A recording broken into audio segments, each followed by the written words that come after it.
الشیطان الرجیم بسم اللہ الرحمن الرحیم نحمدہ ونصلی علی رسولہ الکریم والمہدی الموعود علیہ الصلاۃ والتسلیم اما بعد فقد قال اللہ تبارک و تعالی فی القرآن المجید والفرقان الحمید فاعوذ باللہ من الشیطان الرجیم بسم اللہ الرحمن الرحیم والعصر ان الانسان لفی الخسر الا الذین آمنوا وعملوا الصالحات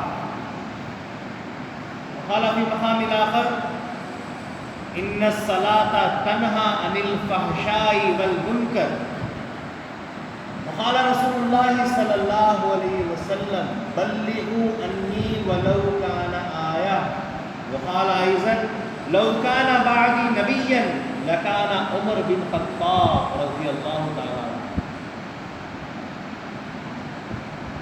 قال امامنا مہدی موعود علیہ السلام بعمل مقبول بے عمل مردود. صدق اللہ العظیم وصدق رسولہ النبی الکریم وصدق المہدی الموعود علیہ الصلاۃ والتسلیم. محترم بزرگوں، دوستوں، خواتین، السلام علیکم ورحمۃ اللہ وبرکاتہ. وعلیکم السلام. ساری تعریف، ساری حمد و ثنا، ساری اچھائیاں، ساری بڑائیاں اس خالق دو جہاں کے لیے سزاوار ہے جو رب العالمین ہے. درود و سلام ہو خاتمین کریمین علیہ السلام پر اور آپ دو کی ہر ذریات پر. محترم و معزز بزرگوں، دوستوں، جیسا کہ ناظم صاحب نے ابھی آپ کے گوش گزار یہ بات کی ہے، آپ کو یہ بات سنائی ہے کہ اس ماہ کی مناسبت، اس ماہ کی، اس مہینے کی نسبت شروع ہوتی ہے شہادت سے. اس مہینے کی پہلی تاریخ، پہلا دن، پہلا چاند شہادت سے شروع ہوتا ہے. وہ شہادت حضرت سیدنا عمر فاروق عمر بن خطاب رضی اللہ تعالی عنہ کی ہے. حاضرین گرامی، ابھی جو گزشتہ مہینہ گزرا ہے وہ حج کا مہینہ، اب یہ مہینہ جس میں ہم داخل ہوئے ہیں جو چل رہا ہے وہ محرم کا مہینہ، حج کا مہینہ بھی قربانی کا مہینہ، محرم کا مہینہ بھی قربانی کا مہینہ. حج میں حضرت ابراہیم علیہ السلام اپنے فرزند دلبند حضرت سیدنا اسماعیل علیہ السلام کی قربانی کرنے کے لیے ان کو لے جا رہے تھے، راہ خدا میں ان کو قربان کر رہے تھے اور کر دیے، اگرچہ کہ اللہ تعالیٰ نے ان کو ہٹا کر ایک دمبے کو رکھ دیا، ایک بکرے کو رکھ دیا اور بکرا ذبح ہو گیا. حضرت اسماعیل علیہ السلام کو اللہ تعالیٰ محفوظ کر دیا، قربانی تو ہوئی. اسی طرح گزشتہ ماہ میں حضرت بندگی میاں سیدنا شاہ یعقوب حسن ولایت رضی اللہ تعالیٰ عنہ جو امامنا مہدی موعود علیہ السلام کے نبیرہ ہیں، امامنا مہدی موعود علیہ السلام کے پوتے ہیں، اور 22 ذی الحجہ کو ان کا بھی بحریہ مبارک عمل میں آیا ہے. 23 ذی الحجہ کو ان کی بھی شہادت ہوئی.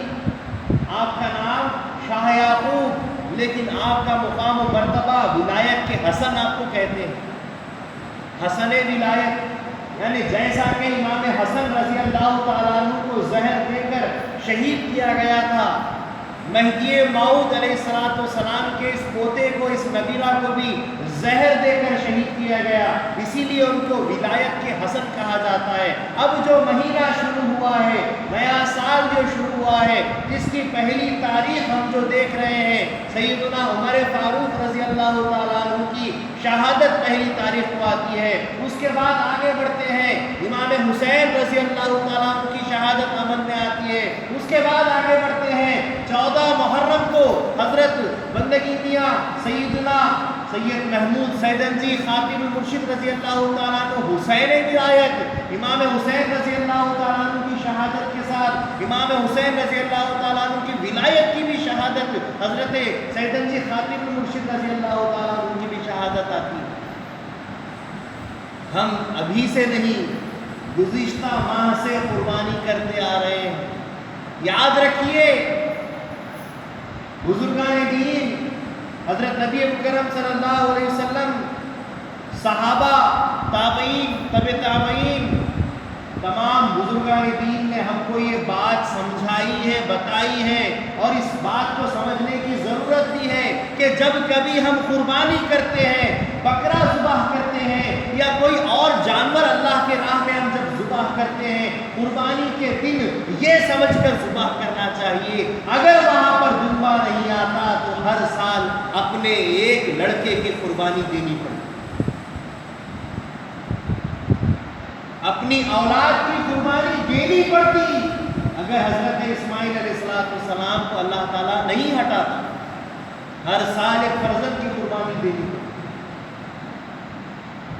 تو گویا کہ قربانی تو ہم جب کبھی جانور کو ذبح کرتے ہیں، یہ تصور کرنا چاہیے، یہ سوچنا چاہیے کہ اس وقت میں اس جانور کو ذبح کر رہا ہوں اپنی اولاد کے بدلے میں، اپنی اولاد کو محفوظ کرتے ہیں۔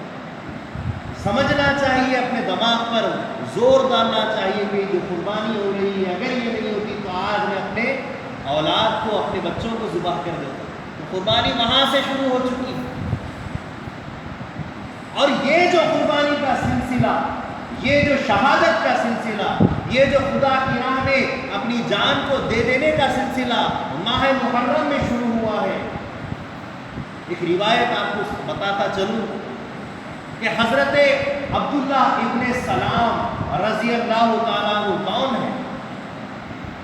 اللہ کے نبی صلی اللہ علیہ وسلم کے ایک صحابی ہیں، اور جنہوں نے عمر فاروق رضی اللہ تعالیٰ عنہ کے فرزند حضرت عبداللہ ابن عمر رضی اللہ تعالیٰ عنہ سے ایک مرتبہ کہا، کیا کہا؟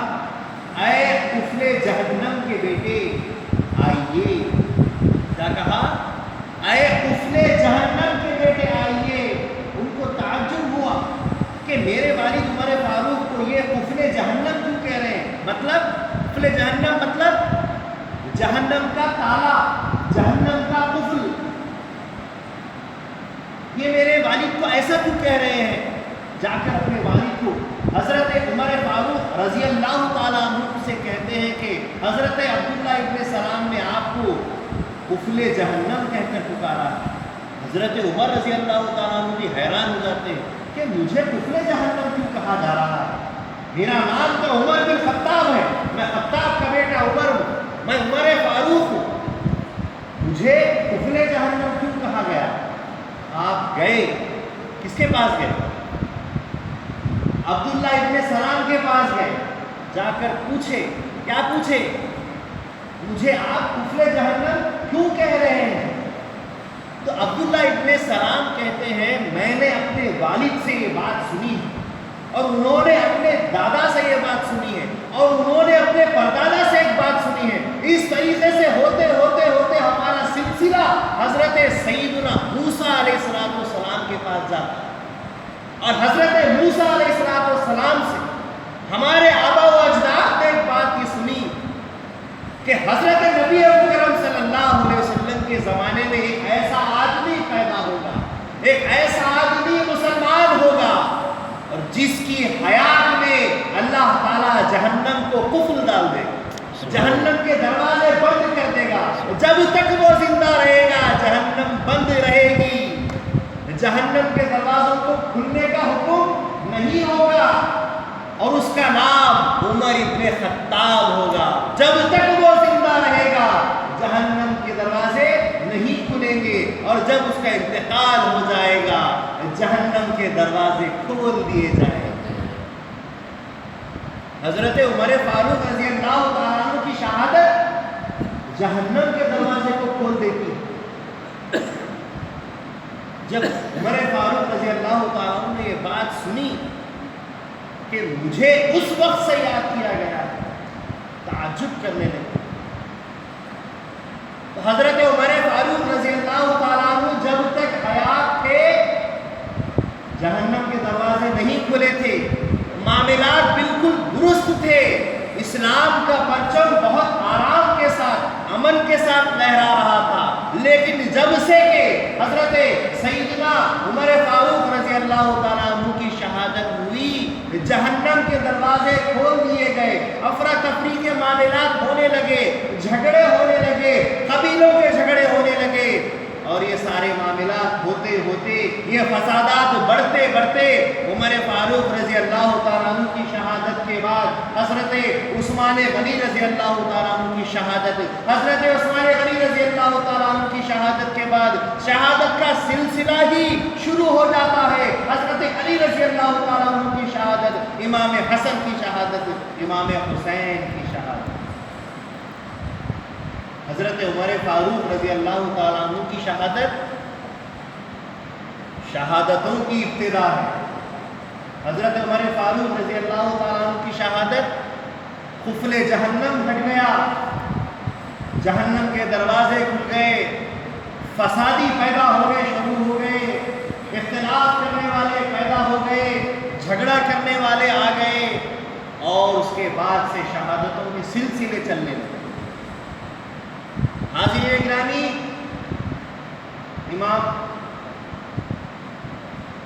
امام وقت آپ تھے، حضرت امیر المومنین عمر فاروق رضی اللہ تعالیٰ عنہ اپنے وقت کے ایسے امام بنے جنہوں نے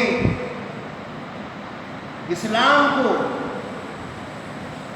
بہت تقویت دی، اسلام کو مضبوط بنایا، اور ایک ایسی امامت کی کہ اس امامت میں نماز کے اندر آپ کی شہادت ہے۔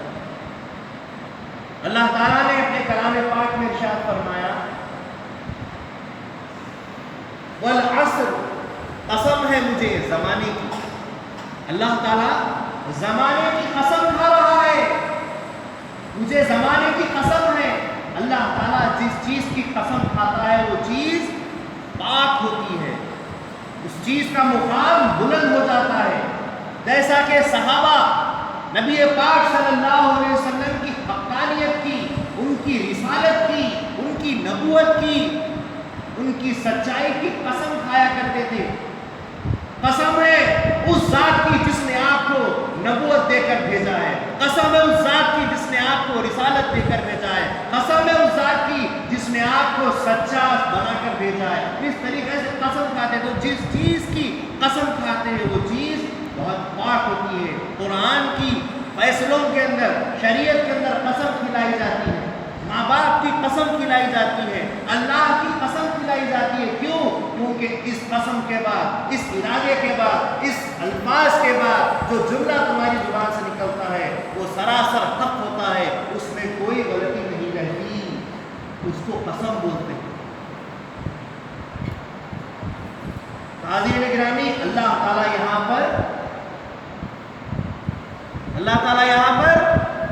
زمانے کی قسم کھا رہا ہے، مجھے زمانے کی قسم ہے۔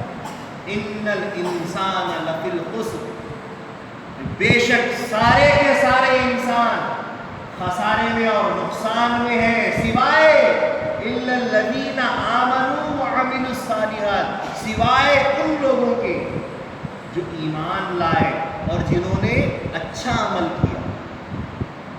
ایمان لائے اور جنہوں نے اچھا عمل کیا، یہ دونوں چیزیں ہونا ضروری ہے۔ ایمان ہے، عمل نہیں ہے، بیکار ہے۔ عمل ہے، ایمان نہیں ہے، بیکار ہے، کوئی کام کا نہیں۔ ایمان بھی ضروری ہے، عمل بھی ضروری ہے۔ تم مہدوی ہو تو تمہارے اندر مہدویت عمل سے ہونی چاہیے، کیونکہ حضرت امامنا مہدی موعود علیہ السلام نے ارشاد فرمایا بعمل مقبول بے عمل مردود۔ اگر تم عمل والے ہو تو ہی مقبول ہو، اگر بے عمل ہو تو مردود ہو۔ تصدیق بندہ عمل است، بندے کی تصدیق عمل سے کرنا چاہیے۔ اگر عمل کرتے ہو تو سمجھنا کہ تم نے تصدیق کی ہے، اگر عمل نہیں کرتے ہو تو سمجھنا کہ تم نے تصدیق نہیں کی ہے۔ اور یہی بات اللہ کے نبی صلی اللہ علیہ وسلم بھی فرماتے ہیں، اور فرماتے ہیں کہ بلغوا انی ولو کان آیہ، مجھ سے پہنچاؤ دوسروں تک باتیں اگرچہ کہ ایک آیت ہی کیوں نہ۔ تو اللہ تعالیٰ نے یہاں ارشاد فرمایا ہے کہ تم اس وقت خسارے میں نہیں رہو گے جب ایمان بھی رہے گا اور عمل بھی رہے گا، اور اس عمل کی پہلی بنیاد، پہلی چیز ہے نماز۔ ایمان لانے کے بعد، مسلمان ہونے کے بعد سب سے یہ جو آج شہادت کا سلسلہ ہے، یہ جو شہادت کا واقعہ ہے، یہ نماز پڑھی۔ حضرت سیدنا عمر فاروق رضی اللہ تعالیٰ عنہ کی اسلام میں آمد نماز ہے، آپ کی شہادت نماز ہے۔ نماز ہی کی، عبادت ہی کی وجہ سے آپ کو اسلام نے پکارا، عبادت کی خاطر عمر فاروق کو اسلام نے پکارا، اللہ کے نبی نے پکارا، اور اسی عبادت کے اندر حالت نماز میں آپ جو اللہ کے سبب شہادت کا جام۔ حاضرین گرامی، اللہ تعالیٰ نے پھر نماز کے تعلق سے ارشاد فرمایا ان الصلاۃ تنہا عن الفحشاء والمنکر، بے شک تم کو نماز فحش کاموں سے، برے کاموں سے روکتی ہے۔ نماز وہ ہے جو تم کو فحش کاموں سے اور برے کاموں سے روکتی ہے۔ اللہ کے نبی صلی اللہ علیہ وسلم فرماتے ہیں تم اگر 40 دنوں تک نماز کو پکڑ لیتے ہو تو پھر تم کو نماز پکڑ لیتی ہے۔ نمازی کو نماز پکڑ لیتی ہے، جب تم 40 دن تک نماز کو پکڑے رکھتے ہو، نماز تم کو پکڑ لیتی ہے۔ نماز کی بھی چاہت ہوتی ہے، اچھا ہوتی ہے کہ تم جیسا نمازی اس کو ملے، تم جیسا نمازی نماز پڑھے۔ نماز اللہ کا دربار، نماز کیا چیز ہے؟ نماز اللہ کا دربار ہے، اور اللہ کا دربار ایسے نمازی کو چاہتا ہے جو اللہ کے واسطے نماز پڑھے۔ ایمان ہونا چاہیے اور ساتھ ہی ساتھ عمل ہونا چاہیے۔ تو حاضرین گرامی، حضرت سیدنا عمر فاروق رضی اللہ تعالیٰ عنہ اصحاب فیل کا جو واقعہ پیش آیا، ملک عرب کے اندر مکہ کے اوپر جب ایک دہشت گرد قوم کعبۃ اللہ کو ڈھانے کے لیے، مسمار کرنے کے لیے حملہ آور ہوئی، اللہ تعالیٰ نے ابابیل کو بھیجا۔ چھوٹے چھوٹے پرندے ابابیل ہوتے ہیں، ان پرندوں کی فوج کو اللہ تعالیٰ نے ایک زبردست فوج کے سامنے پرندوں کو، چڑیاؤں کو بھیجا جن کے چونچ میں کنکریاں اور جن کے 2 پنجوں میں کنکریاں تھیں۔ بس وہ 3 کنکریاں وہ پرندے چھوڑتے، لیکن اثر کہ اللہ تعالیٰ کی طرف سے بھیجی ہوئی فوج کا اثر، نسبت وہ پرندے کس کی طرف سے بھیجے گئے ہیں؟ تمہاری طرف سے، ہماری طرف سے، اللہ کی جانب سے۔ نسبت کا اثر یہ ہوا، من جانب اللہ جو چیز بھیجی گئی اس کا اثر یہ ہوا کہ وہ کنکریاں اس وزن اور اس تیزی کے ساتھ ان پر گرتی تھی، برستی تھی کہ سواری سوار کے ساتھ پھنس جاتا۔ وہ کنکریاں اندر تک سرایت کر جاتی تھی، اندر تک اتر جاتی تھی، اس تیزی سے وہ کنکریاں برستی تھی۔ تو یہ جو واقعہ اصحاب فیل کا پیش آیا تھا، اس کے 13 سال بعد حضرت عمر فاروق رضی اللہ تعالیٰ عنہ کی پیدائش عمل میں آئی۔ اس واقعے کے 13 سال بعد حضرت عمر فاروق رضی اللہ تعالیٰ عنہ اس فانی دنیا میں تشریف لاتے ہیں، اور ملک عرب میں پڑھائی لکھائی کا کوئی تعلق نہیں تھا، کوئی انتظام نہیں تھا۔ ہر عرب کا گھرانہ پڑھنے لکھنے سے زیادہ کشتی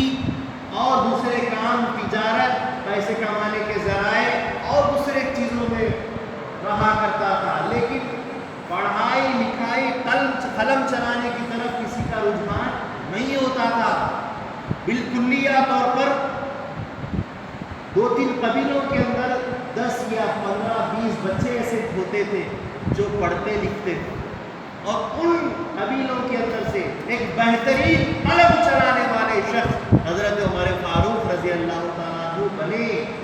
انہوں نے اپنی فراست اور اپنی عقل سے، اپنی ذہانت سے قلم کو اپنا پہلا ہتھیار چنا اور قلم چلانے لگے۔ آپ نثر بھی لکھتے تھے، آپ نظم بھی لکھتے تھے، اور اپنے قلم کے اندر اتنی آپ نے طاقت پیدا کی کہ اس قلم کے ذریعے سے جب آپ کتابت کرتے، علم کے ذریعے سے، قلم کے ذریعے سے جو آپ نے علم سیکھا، جب آپ کتابت کرتے تو میدان کا میدان پھرا جاتا، حیرت زدہ ہو جاتے تھے لوگ، اس انداز سے آپ بیان فرماتے تھے، کتابت کرتے تھے، جبکہ آپ اسلام میں ابھی نہیں آئے ہیں، ابھی آپ مسلمان نہیں ہیں، ابھی آپ ایک خدا کی، ایک اللہ کی بات نہیں کرتے ہیں، نبی کی بات نہیں کرتے ہیں، اسلام کی بات نہیں کرتے ہیں، کچھ اور ہی بات کرتے ہیں، لیکن جو بھی بات کرتے ہیں اس میں ایسا دبدبہ اور ایسا انداز ہوتا تھا کہ لوگ سارے کے سارے آپ کے بیان کو، آپ کی تقریر کو، آپ کی خطابت کو سن کر حیران رہ جاتے تھے، رونگٹے کھڑ جاتے تھے۔ عمر فاروق رضی اللہ تعالیٰ عنہ دھیرے دھیرے آگے بڑھنے لگے۔ آپ جوانی میں قدم رکھتے ہیں، اور جوانی کے اندر آنے کے بعد سے آپ کا یہ معاملہ ہو گیا کہ آپ پہلوانی میں، شہ سواری میں اور کتابت میں اپنا لوہا منواتے تھے۔ روایت میں آتا ہے کہ میدان عکاظ اور ذوالمجاز، یہ ایسے 2 میدان تھے جہاں پر اکثر مقابلے کیے جاتے تھے، پہلوانی کے مقابلے ہوتے تھے، کشتی کے مقابلے ہوتے تھے، اور شہ سواری کے، گھوڑ سواری کے، اونٹ کی سواریوں کے مقابلے ہوتے تھے۔ لیکن حضرت عمر فاروق رضی اللہ تعالیٰ عنہ جب ان میدانوں میں، عکاظ کے میدان میں، ذوالمجاز کے میدان میں، جب آپ اپنی جوہرانہ انداز سے پیش آتے، جب آپ اپنی جوان مردی کے جوہر دکھاتے، تو سارے کے سارے اچھے سے اچھے لوگ آپ کو دیکھ کر حیران رہ جاتے کہ کیا زبردست آپ کی پہلوانی ہے، کیا آپ کی شہ سواری ہے، آپ سے مقابلہ کرنے کے لیے سامنے والا کیا پتا تھا۔ اور اس کے ساتھ ساتھ جوانی کے اندر خطابت بھی آپ کی ایسی ہوتی،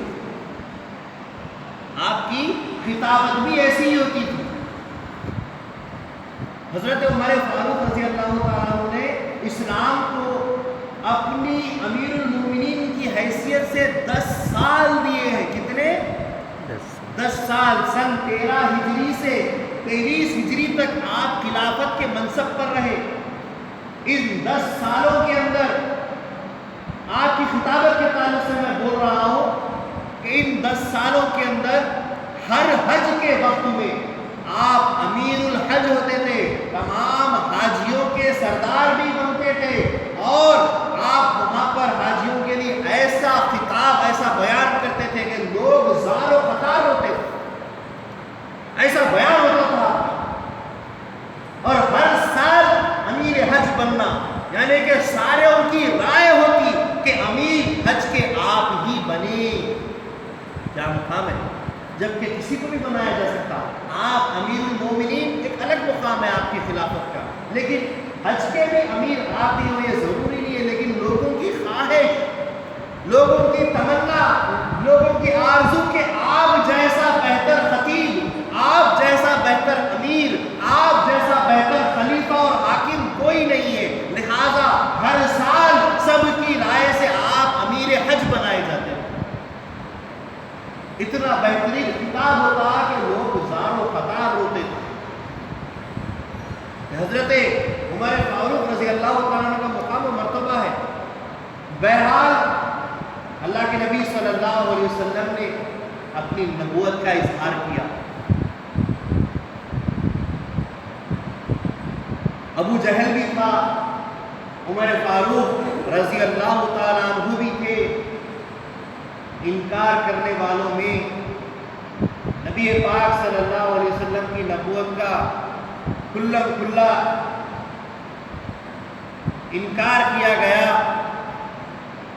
جنہوں نے ماننا تھا وہ ایمان بھی لے آئے، وقت گزرتا گیا،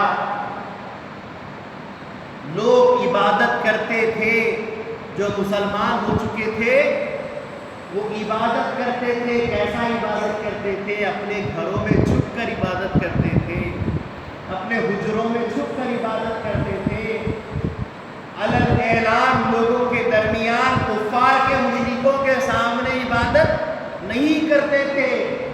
اور ایسے وقت میں، ایسی تکلیف میں، اسلام جو ابھی ابھر رہا تھا، صرف 40 سے 50 آدمی مسلمان ہوئے ہیں، جن میں حضرت رسول اللہ صلی اللہ علیہ وسلم کے چچا حضرت حمزہ رضی اللہ تعالیٰ عنہ بھی شریک ہو چکے ہیں، مسلمان ہو چکے ہیں، لیکن اس کے باوجود صرف 50 آدمی مسلمان ہیں، اس سے زیادہ مسلمانوں کی تعداد نہیں ہے۔ اور ایک مرتبہ اللہ کے نبی صلی اللہ علیہ وسلم نے اللہ کے دربار میں دعا کی، اللہم اعز الاسلام بعمر بن خطاب، اے اللہ تو عمر بن خطاب کے ذریعے سے اسلام کو عزت بخش۔ اللہ کے نبی صلی اللہ علیہ وسلم کی زبان سے نکلی ہوئی دعا کیا رد ہو سکتی ہے؟ حضور صلی اللہ علیہ وسلم کے کتنے خلیفے ہیں جناب؟ رسول اللہ صلی اللہ علیہ وسلم کے کتنے خلیفے ہیں؟ 5 خلیفے ہیں، 4 مشہور، 1 غیر مشہور۔ حضرت ابوبکر صدیق رضی اللہ تعالیٰ عنہ پہلے خلیفے، عمر فاروق رضی اللہ تعالیٰ عنہ دوسرے خلیفے، حضرت عثمان غنی رضی اللہ تعالیٰ عنہ تیسرے خلیفے، حضرت علی کرم اللہ وجہہ چوتھے خلیفے، اور امام حسن جنہوں نے 6 مہینے کی خلافت کی، آپ 5ویں خلیفے۔ لیکن ان خلفاء کے اندر کوئی بھی عمر فاروق رضی اللہ تعالیٰ عنہ کی طرح شان نہیں رکھتے، ان کی شان الگ ہے۔ اللہ کے نبی صلی اللہ علیہ وسلم نے جن کو اپنے اسلام کے لیے مانگا، جن کے لیے دعا کی، 2 خلیفہ حضرت عمر فاروق رضی اللہ تعالیٰ عنہ، خواہش تمنا نبی عمر فاروق ہے، حضور کی تمنا اور خواہش کی بنا پر عمر فاروق رضی اللہ تعالیٰ عنہ کو اللہ تعالیٰ نے دین اسلام میں قبول فرمایا۔ وہ عمر فاروق رضی اللہ تعالیٰ عنہ عزت اسلام ہے، وہ عمر فاروق رضی اللہ تعالیٰ عنہ تمنائے نبی ہے، اسلام کی شان و شوکت ہے، اسلام کی قوت ہے حضرت عمر فاروق رضی اللہ تعالیٰ۔ دعا مانگی اللہ کے نبی نے، اللہم اعز الاسلام بعمر بن خطاب، اے اللہ عمر بن خطاب کے ذریعے سے اسلام کو عزت عطا فرما۔ ملک عرب میں 2 ایسے اشخاص تھے جن کا بڑا زور، بڑا دبدبہ تھا، ایک ابو جہل کا، ایک عمر فاروق رضی اللہ تعالیٰ عنہ کا۔ لیکن اللہ کے نبی نے عمر فاروق کو مانگا اور نبی مکرم صلی اللہ علیہ وسلم کی دعا قبول ہوئی۔ سن 6 ہجری میں حضرت عمر فاروق رضی اللہ تعالیٰ عنہ مسلمانوں کو اسلام سے پھرانے کے لیے، اسلام سے ہٹ جانے کے لیے جب زور دیتے تو کوئی مانتا نہیں، کسی مسلمان کو آپ اسلام سے ہٹا نہیں سکے، اسلام سے اس کو پھرا نہیں سکے، لاکھ کوششیں کی لیکن وہ اپنا دین، اپنا اسلام چھوڑتا نہیں تھا۔ بالآخر اپنے ذہن میں یہ بات آئی کہ بانی اسلام کو ہی میں مٹا دوں گا۔ تو کون کس کے ذریعے سے اسلام لائے؟ نبی مکرم صلی اللہ علیہ وسلم کو میں جا کر مٹا دوں گا اور پھر کس پر کون اسلام لائے گا دیکھوں گا۔ یہ سوچ لے کر، اس خیال سے تلوار لیے ہوئے جب آپ رسول اللہ صلی اللہ علیہ وسلم کے مکان کی طرف، حضرت ارقم رضی اللہ تعالیٰ عنہ کے گھر میں حضور صلی اللہ علیہ وسلم اس وقت تشریف فرما تھے، وہاں جانے لگے تو حضرت نعیم رضی اللہ تعالیٰ عنہ انہوں نے ان کو روکا، روک کر پوچھا کہ آپ کہاں جا رہے ہو، آپ کا کیا ارادہ ہے؟ تو کہا کہ بانی اسلام کو قتل کرنے کے ارادے سے جاتا ہوں۔ کہا کہ ٹھیک ہے، آپ بانی اسلام کو قتل کرنے کے ارادے سے جاتے ہو، یہ بات ٹھیک ہے، لیکن ذرا اپنے گھر والوں کی تو خبر لو۔ نعیم ابن عبداللہ سے کیا کہے؟ نعیم ابن عبداللہ نے کیا کہا عمر فاروق رضی اللہ تعالیٰ عنہ سے؟ پہلے گھر والوں کی خبر لو کہ آپ کی بہن فاطمہ بنت خطاب اور آپ کے بہنوئی سعید بن زید یہ دونوں مسلمان ہو چکے ہیں، آپ پہلے اپنے گھر کی خبر لیجئے، بعد میں بانی اسلام کے پاس جائیے۔ تو حضرت عمر فاروق رضی اللہ تعالیٰ عنہ ان کے اوپر ایک جلال طاری ہو جاتا ہے، ایک لرزہ طاری ہو جاتا ہے، اور اسی غضب کے اندر، اسی جلال کے اندر اپنے بہن کے گھر کا رخ کرتے ہیں۔ جب بہن کے گھر کے نزدیک جاتے ہیں، روایت میں آتا ہے کہ بہن اور بہنوئی دونوں قرآن کی آیات پڑھ رہے تھے۔ کیا پڑھ رہے تھے؟ قرآن کی آیات پڑھ رہے تھے۔ آیت کیا تھی؟ سبح للہ ما فی السماوات والارض وهو العزیز الحکیم، کہ اللہ تعالیٰ کی زمین و آسمان میں ہر چیز اللہ کی تسبیح اور اللہ کی ثنا بیان کرتی ہے، اللہ کی تعریف زمین و آسمان کی ہر چیز بیان کرتی ہے، اور اللہ تعالیٰ عزیز ہے، وہ عزیز الحکیم، اللہ تعالیٰ حکمت والا، عزت والا۔ دوسری روایت میں آتا ہے کہ وہ لوگ سورہ طٰہٰ کی ابتدائی آیات پڑھ رہے ہیں۔ بہرحال حضرت عمر فاروق رضی اللہ تعالیٰ عنہ ان آیات قرآنی کو بغور گھر کے نزدیک پہنچ کر سننے لگے، اور جب وہ خاموش ہو گئے تو دروازے پر دستک دینے لگے۔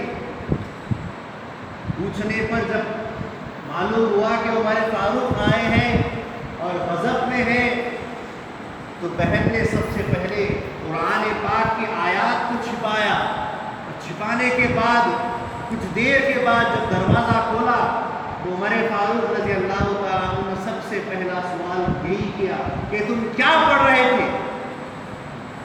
کہا کہ ہم قرآن پڑھ رہے تھے۔ کیا تم اسلام کو قبول کر چکے ہو؟ کہا کہ ہاں، ہم اسلام کو قبول کر چکے ہیں۔ کہا کہ منحرف ہو جاؤ، اسلام سے پھر جاؤ، انحراف کرو۔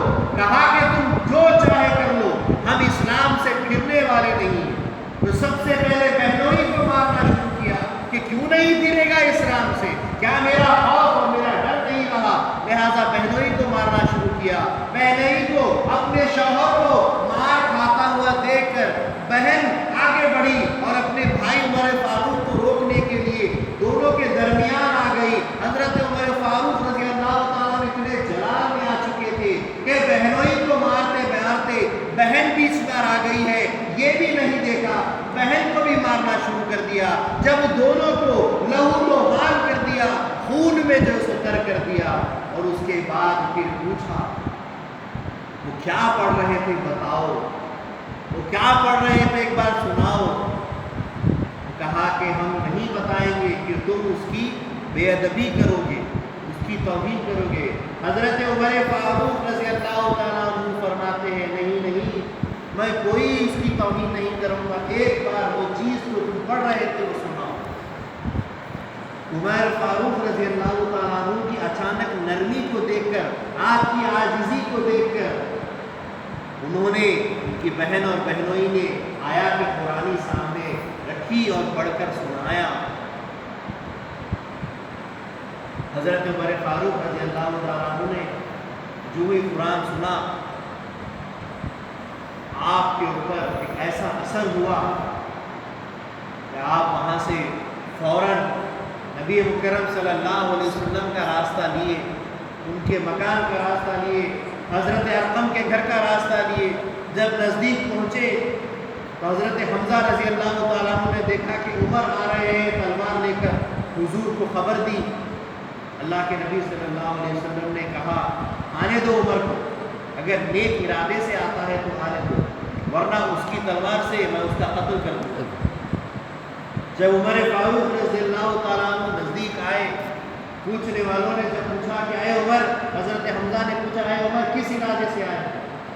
کہا کہ میرا جو کچھ حال ہے میں محمد سے سنا۔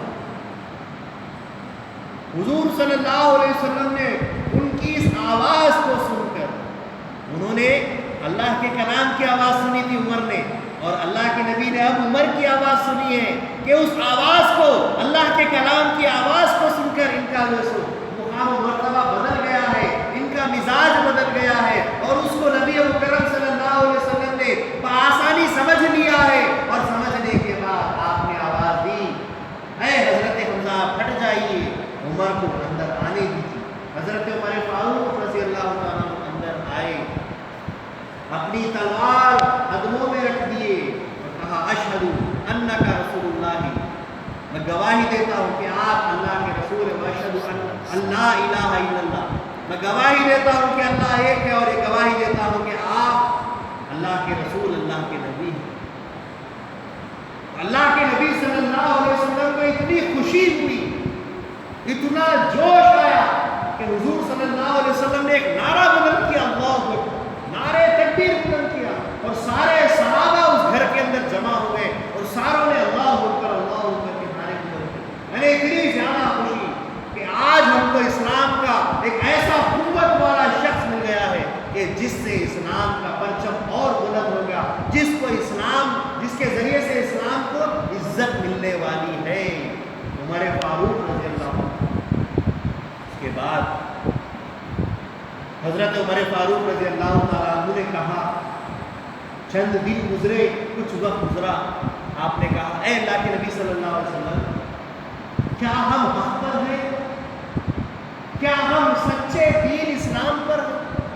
اللہ کے نبی صلی اللہ علیہ وسلم نے اس پر سے ارشاد فرمایا، ہاں اے عمر، ہم سچے دین، سچے اسلام پر ہیں۔ کہا کہ وہ کافر، وہ جو کافر ہے، وہ جو مشرکین ہے، کیا وہ باطل پر ہے؟ کہا اللہ کے نبی صلی اللہ علیہ وسلم نے فرمایا کہ ہاں وہ باطل پر ہیں، ہم سچ پر ہیں، وہ جھوٹ پر ہیں، ہم حق پر ہیں، وہ باطل پر ہیں۔ تو عمر فاروق رضی اللہ تعالیٰ نے کہا کہ اب کس بات کا ڈرنا؟ جب ہم سچائی پر ہیں، جب ہم روشنی پر ہیں، وہ اندھیرے پر ہیں، جب ہم حق پر ہیں، وہ باطل پر ہیں، تو پھر کس بات سے ڈرنا؟ میں چاہتا ہوں اپنے ایمان کا اعلان کرنے کے لیے، میں کسی سے نہیں ڈرتا۔ یہ کہا، اللہ کے نبی صلی اللہ علیہ وسلم کے پاس سے اجازت دی، اور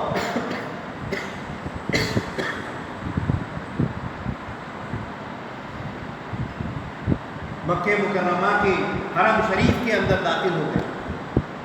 حرم شریف میں کعبۃ اللہ کے پاس پہنچتے ہیں اور کعبے کا طواف کرنے لگتے ہیں، اور زور زور سے لا الہ الا اللہ محمد رسول اللہ، لا الہ الا اللہ محمد رسول اللہ، یہ ایک ساتھ زبان پر جاری تھا، اور طواف کرتے جاتے، اور مشرکین کفار آپ کو دیکھ کر غصے میں آ جاتے ہیں اور مل کر آپ کے اوپر حملہ کر دیتے ہیں، لیکن وہ عمر فاروق رضی اللہ تعالیٰ عنہ، جن کی پہلوانی کا جوہر انہوں نے اپنے زمانے میں منوایا تھا، سارے پہلوانوں کو جنہوں نے شکست دے رکھی تھی، ان کے مقابلے میں اب جب کہ وہ ایمانی جذبے کے اندر آ چکے ہیں، اللہ کے گھر میں آ چکے ہیں، ایسا جذبہ آپ کے اندر تھا کہ سارے پہلوانوں کو اٹھا کر آپ نے پھینک دیا، اور ایک بڑے پہلوان کی چھاتی پر چڑھ گئے، اور اس کی گردن کو آپ نے اپنے ہاتھ میں لے کر کہا، اگر مجھے روکے گا تو اپنی جان سے ہاتھ دھو بیٹھے گا۔ آپ نے اس کو اٹھایا اور اس کو بھی ایک طرف دھکیل دیا، اور پھر آپ نے جو اس کو بآواز بلند طواف کرتے رہے، لا الہ الا اللہ محمد رسول اللہ کہتے گئے اور طواف کرتے گئے، ایک پہر، دو پہر، تین پہر، جیسا 5 وقت کی نمازوں کا وقت ہوتا ہے، ایسے 5 اوقات میں آپ گھومتے رہے۔ ہے کوئی مرد جو عمر کو اور عمر کے راستے کو، عمر کے طواف کو روک کر دکھائے؟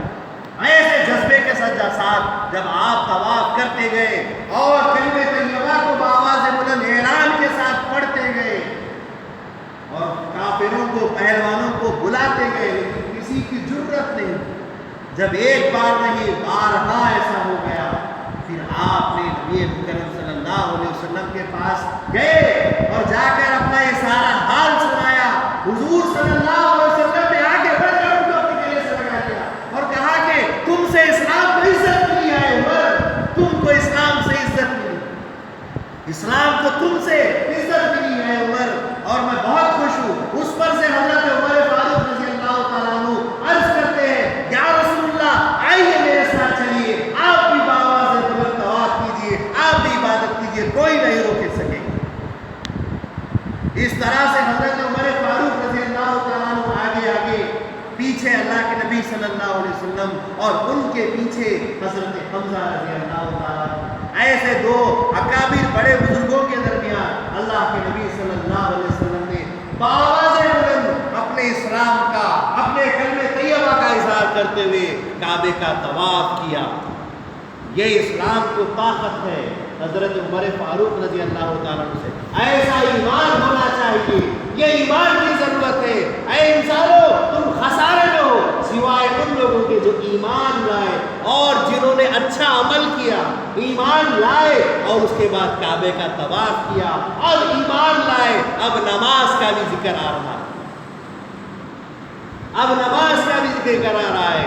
اللہ کے نبی صلی اللہ علیہ وسلم جو چھپ کر عبادت کرتے تھے، دوسرے صحابہ جو مسلمان ہو چکے ہیں وہ بھی چھپ چھپ کر عبادت کرتے تھے۔ حضرت عمر فاروق رضی اللہ تعالیٰ عنہ نے کہا، اے اللہ کے نبی صلی اللہ علیہ وسلم، آپ دھڑلے سے بڑے اطمینان کے ساتھ نماز کہاں پر شروع کیجیے، کوئی نہیں روک سکے گا۔ عمر فاروق رضی اللہ تعالیٰ عنہ کی وہ موجودگی اللہ کے نبی صلی اللہ علیہ وسلم کی رضا کی، حضور کی مرضی کی، حضرت عمر فاروق رضی اللہ تعالیٰ عنہ کا وہاں ہونا اور حضور کی اس مرضی پر، عمر فاروق رضی اللہ تعالیٰ عنہ کے اس اعلان پر نماز وہاں پر پھر ادا ہونا شروع۔ کعبے کے اندر پہلی بار علل اعلان مسلمانوں نے اپنے اسلام کا اعلان کیا اور علل اعلان سب کے درمیان کفار کے بیچ نماز ادا کی۔ وہ حضرت عمر فاروق رضی اللہ تعالیٰ عنہ کی ہستی معظم ہے، جن کے ذریعے سے اللہ کے نبی صلی اللہ علیہ وسلم کی تمنائیں پوری ہو رہی ہیں، جن کے ذریعے سے اسلام کو قوت پر قوت مل رہی ہے، جن کے ذریعے سے اللہ کے نبی صلی اللہ علیہ وسلم نے اور بھی بہت سارے اسلام کو بہت ساری چیزیں عطا کی۔ حضرت عمر فاروق رضی اللہ تعالیٰ عنہ کی ذات میں اسلام کو بہت ساری چیزیں ملی، ان کی ذات کئی چیزوں کا مجموعہ ہے۔ حاضرین گرامی، پھر تو حضرت عمر فاروق رضی اللہ تعالیٰ عنہ کے مسلمان ہونے کے بعد اور اس علانیہ اسلام کے پرچم کو بلند کرنے کے بعد، اس نماز کو اعلان کے ساتھ پڑھنے کے بعد، اللہ تبارک و تعالیٰ کی ایسی خوشنودگی حضرت عمر فاروق رضی اللہ تعالیٰ عنہ نے حاصل کی کہ اکثر جو فیصلے آپ سوچتے تھے، اکثر جو فیصلے اپنے چار کے درمیان آپ سوچتے تھے، وچار کرتے تھے، بات چیت کرتے تھے، ان فیصلوں پر اللہ کا کلام نازل بھی ہو جاتا۔ حضرت عمر فاروق رضی اللہ تعالیٰ عنہ کوئی رائے بتاتے کہ ایسا کرو تو اچھا ہوگا، لیکن اس رائے پر اللہ تعالیٰ آیت نازل کر دیتا کہ ہمیں عمر فاروق کی بات سے بالکل اس بات ہے، ہمیں حضرت عمر کی بات سے اتفاق ہے، اور اتفاق کی خاطر آیت نازل ہو جاتی تھی۔ ایسے 20 آیتیں نازل ہوئی جن پر حضرت عمر نے رائے دی، اور اسی رائے پر اللہ نے آیت نازل کر دی، ایک نہیں، دو نہیں، 20 آیتیں۔ اب تو لوگ کہنے لگے تھے الموافق رأیہ للوحی والکتاب، عمر کا نام ایک لقب پڑ چکا تھا، ارے عمر تو وہ ہے جو قرآن کی رائے کے مطابق بات کرتے ہیں۔ الموافق رأیہ، وہ موافق رائے دینے والا، للوحی والکتاب، جو اللہ کی کتاب اور وحی کی ہوتی ہے، اللہ کی کتاب کے بارے میں اور اللہ کی کتاب کے تعلق سے وہی بات ہوتی ہے جو آپ کی رائے ہوتی ہے۔ ایسی باتیں ہونے لگی تھی، میں نے اللہ کا کتنا قریب مقام آپ نے حاصل کر لیا، جو سوچتے تھے اللہ تعالیٰ وہ نازل کر دیتا تھا۔ اس کے بعد صحابہ کے درمیان حضرت عمر فاروق رضی اللہ تعالیٰ عنہ کا مقام بلند ہونے لگا۔ حضرت علی رضی اللہ تعالیٰ عنہ فرماتے ہیں ان اللہ جعل الحق علی لسان عمر، کہ اللہ تبارک و تعالیٰ نے حق کو عمر کی زبان پر رکھ دیا۔ کون کہہ رہے ہیں؟ حضرت علی رضی اللہ تعالیٰ۔ صحابہ کے درمیان، بھائیوں کے درمیان عمر فاروق رضی اللہ تعالیٰ عنہ کا مقام دیکھیے کہ حضرت علی رضی اللہ تعالیٰ عنہ کہتے ہیں کہ اللہ تعالیٰ نے آپ کی زبان پر حق کو بنا دیا۔